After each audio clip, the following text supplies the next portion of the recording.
Vos compétences vous ont mené là où vous êtes aujourd'hui. Vous pensez que votre succès a été construit sur ce que vous savez faire, sur votre talent.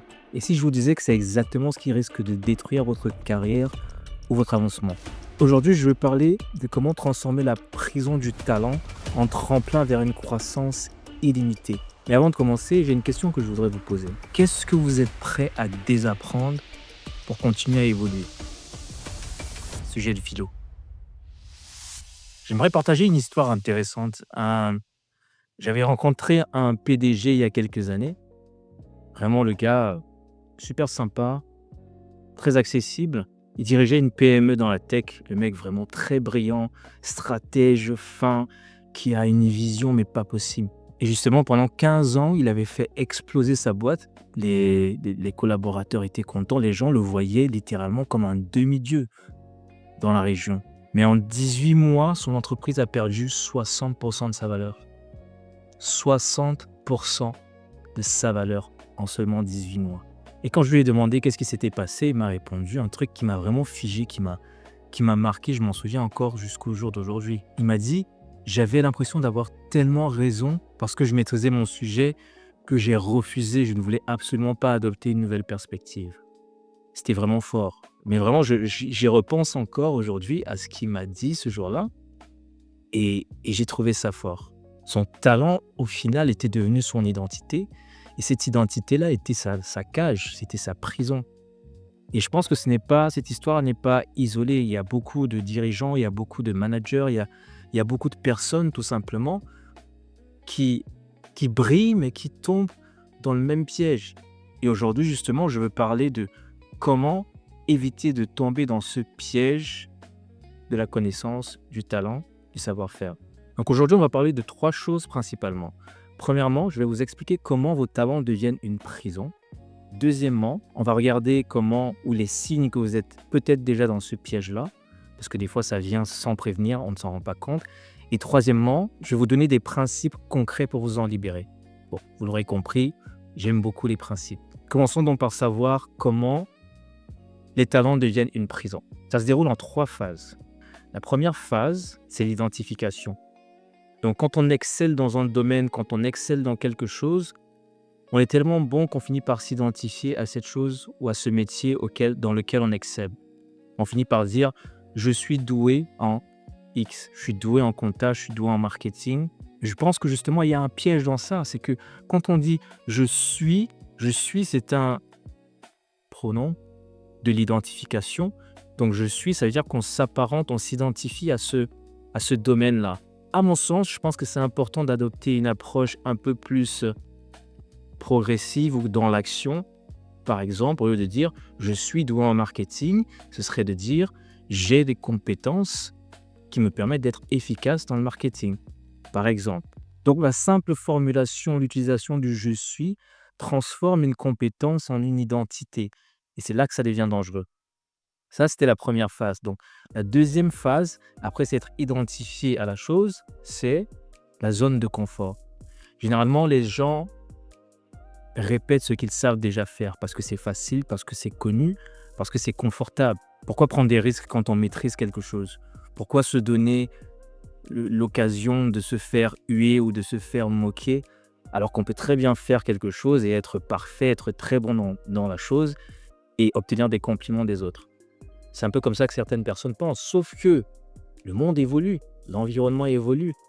Et pendant qu'on reste figé sur une façon de penser, une façon de faire, les gens évoluent autour de nous, de nouveaux systèmes se développent, de nouvelles choses se mettent en place. C'est comme par exemple, aujourd'hui il y a beaucoup de copywriters, donc ceux qui rédigent des emails, ceux qui font de la rédaction d'emails, de pages produits, de choses comme ça. Il y en a beaucoup qui ont peur et qui se disent que leur métier va disparaître d'ici 5 ans. Bon, on le dit un peu partout que le métier de copywriter va disparaître, mais disparaître versus l'IA. Et le truc, c'est que l'IA aujourd'hui, c'est un outil. L'intelligence artificielle, c'est un outil qui peut permettre aux copywriters, justement, d'exploser ses performances. Pour ceux qui se cantonnent ou qui se limitent au fait qu'ils sont copywriters, ce n'est que normal qu'ils se trouvent limités et qu'ils aient peur de perdre leur boulot, comparé à ceux qui pensent en termes de compétences en copywriting, ils se disent, l'IA, ça va me servir à améliorer mes compétences et aller encore plus loin. Ce qui m'emmène à la troisième phase, le talent est une prison invisible. Comme dans le cas du copywriter, un jour on se réveille et on se rend compte que notre compétence, nos capacités sont obsolètes. Et là, ça devient problématique. Le problème qui se pose là, c'est que on a tellement investi de temps, d'énergie dans l'ego et on s'est tellement identifié à ça que l'abandonner ou même simplement le compléter est très menaçant. Abandonner un talent devient comme abandonner une partie de soi-même ou même s'abandonner soi-même. Et là, c'est dangereux. J'ai cette image d'un arbre, un arbre massif et rigide. Et lorsqu'il y a une tempête, lorsque le sol se met à bouger, les racines vont se casser. Si on compare cet arbre-là à un bambou, par exemple, qui est flexible, quoi qu'il arrive, quel que soit le niveau du vent, le bambou va se tordre, mais il va toujours revenir droit. Donc c'est un peu cette image-là que je pense peut être intéressant à intégrer, se dire que on va évoluer, on va fonctionner comme un bambou. Comme un bambou, même si on se plie, on restera solide. J'aime beaucoup cette image. Donc maintenant, voyons les signes que vous êtes peut-être déjà dans le piège. Comment ça se manifeste? Il y a 4 signaux d'alarme principaux que j'ai identifiés en tout cas.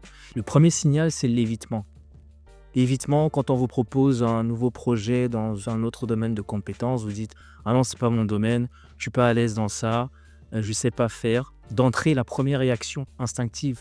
Et généralement, quand on dit non dans ce cas-là, c'est par peur d'être médiocre, peur de ne pas briller comme on a l'habitude de briller. En fait, on reste dans sa zone de confort finalement. Le deuxième signe, c'est la peur du ridicule. Et généralement, les gens ont peur de paraître débutants dans certaines choses, alors que c'est pas grave. C'est pas grave d'être débutant. On a tous commencé quelque part, on a tous appris en évoluant. Mais sauf que dans le monde, surtout dans la société dans laquelle on vit aujourd'hui, le résultat étant hyper important, on a peur de se lancer dans de nouvelles entreprises en se disant que les autres nous trouveront médiocres ou que les résultats ne seront pas assez bons. Et je pense que c'est ça qui nous freine dans le développement de compétences pour aller encore plus loin et nous pousse à rester dans notre zone de confort justement. Le troisième signal, c'est la justification identitaire, comme je disais tout à l'heure. Utiliser des terminologies comme « je ne suis pas »,« généralement c'est « je ne suis pas »,« ce n'est pas mon style, ça ne me correspond pas ». Des phrases comme ça, en fait, qui font que vous identifiez le résultat à vous-même, alors que vous n'êtes pas le résultat. C'est la rigidité face au feedback. Quand on vous donne un feedback, quand on vous fait une remarque, vous la prenez personnellement, vous la prenez comme une attaque. Pourquoi? Parce que quand on critique votre compétence, étant donné que vous êtes identifié à votre compétence, forcément ça touche.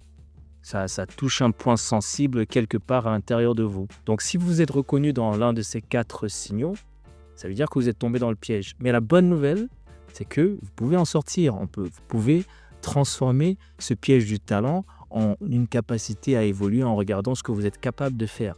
Alors vous l'aurez compris, moi je suis un adepte du growth mindset, de cette mentalité de croissance, cet état d'esprit évolutif d'apprentissage. Et la clé dans ce concept-là, dans cette manière de voir les choses, c'est de voir les choses comme un processus de croissance, un processus d'évolution. On peut ne pas utiliser le terme croissance, mais en tout cas, c'est un processus d'évolution. Donc, on part d'une situation ou d'une expression où on se dit « je suis tant en »,« j'ai des compétences en tant » ou « je fais telle chose qui me permet d'arriver à telle chose ». Donc, vraiment une concentration sur le processus. Ça, c'est un peu le socle de la démarche. Donc, je vais vous donner 3 principes pour arriver à cet état d'esprit-là, si je puis dire. Le premier principe, c'est évidemment de séparer votre identité de vos compétences. Ça, c'est la base. Il y a un exercice très intéressant pour ça. Si vous prenez une feuille de papier et que vous notez vos 3 plus grandes compétences professionnelles, celles pour lesquelles vous êtes le plus reconnu ou que vous estimez avoir de meilleures compétences, vous les notez. Et derrière ces compétences, vous mettez « j'ai appris à ». Par exemple, je suis un excellent négociateur. Ça sera « j'ai appris à négocier efficacement », par exemple. Je ne sais pas si vous voyez la différence. Ça veut dire qu'on part d'une identification au résultat ou à la compétence à une capacité à construire cette compétence et à l'incarner. What did that just mean? Ça paraît subtil, mais je trouve que quand on le dit, ça fait toute la différence. Le deuxième principe, c'est de cultiver l'inconfort de l'apprentissage. Par exemple, vous pourriez tous les mois vous lancer dans une activité dans laquelle vous n'avez absolument aucune compétence, ce qui vous permettra de vous exercer. Et je ne parle pas d'un hobby ou d'un truc qui n'a absolument aucun enjeu, je parle de quelque chose qui est vraiment important pour vous, qui peut vous servir, qui peut vous être utile ou utile à d'autres personnes autour de vous. Parce que c'est cet enjeu-là, cette importance que le projet revêt pour vous, qui va vous faire changer d'état d'esprit en partant de je suis tel à je suis en train d'apprendre tel. Je ne suis pas bon en ça, je suis en train d'apprendre ça et au final, j'ai les compétences pour. Le troisième principe, c'est de célébrer vos efforts et pas seulement le résultat. Le résultat, c'est bien, hein. C'est ce que les autres reconnaissent, c'est ce qui manifeste les choses, mais j'ai toujours cette tendance à dire que le processus, le chemin est ce qui est le plus important. Donc, célébrez votre effort, célébrez le processus, le parcours que vous avez accompli pour atteindre le résultat. Au lieu de dire j'ai réussi parce que je suis doué, dites j'ai réussi parce que j'ai appliqué une stratégie qui m'a mené vers le résultat. Ou j'ai réussi parce que j'ai persisté, je n'ai pas lâché et je suis arrivé jusqu'au bout. J'ai discuté avec quelqu'un qui a passé 25 ans au poste de directeur commercial et il s'est reconverti au bout d'un moment, avant sa retraite même, il s'est reconverti au coaching professionnel. Il m'a raconté une histoire vraiment inspirante. Son parcours était vraiment inspirant parce que en tant que directeur commercial, il s'était beaucoup identifié à son poste justement, à, à ce qu'on attendait de lui. Donc il était le directeur commercial. Et quand il a commencé à se remettre un peu en question, à s'intéresser un peu plus à tout ce qui était système de croyances, valeurs et tout ça, il s'est rendu compte que il donnait beaucoup trop d'importance au poste, au titre, au statut.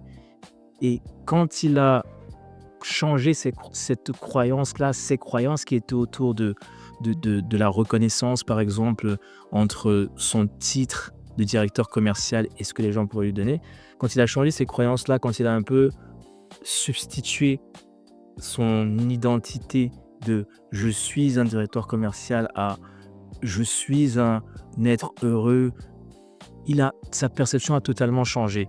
Bon, c'est en s'intéressant au coaching aussi qu'il a fait cette prise de conscience, mais je trouve que c'est intéressant de remettre un peu en cause, remettre en question ces différents aspects de notre vie, penser à l'environnement, penser aux croyances que nous avons vis-à-vis de cet environnement-là.